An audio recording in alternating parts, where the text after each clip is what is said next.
लाडकीच्या नावे पैसे लाटणाऱ्या बोगस भावांवर कुऱ्हाड। योजनेचा लाभ घेणाऱ्या 16,000 पुरुषांकडून वसुली करण्याची मुख्यमंत्र्यांची घोषणा। 81 लाख अपात्र लाभार्थ्यांमुळे जवळपास 12 ते 15,000 कोटींचं नुकसान।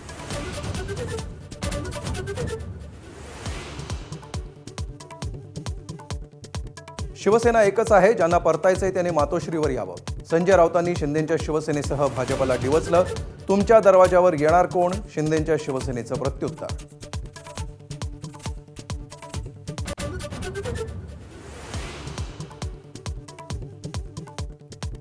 शेतकऱ्यांचं 2 लाखांपर्यंतचं कर्ज माफ होणार। राज्य मंत्रिमंडळ बैठकीत कर्जमाफीला मंजुरी।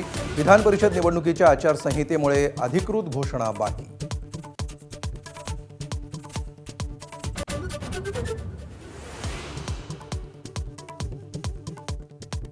पुण्यातल्या वाढत्या गुन्हेगारीवरून खासदार सुप्रिया सुळे आणि पुणे आयुक्तांमध्ये पत्रांची मालिका।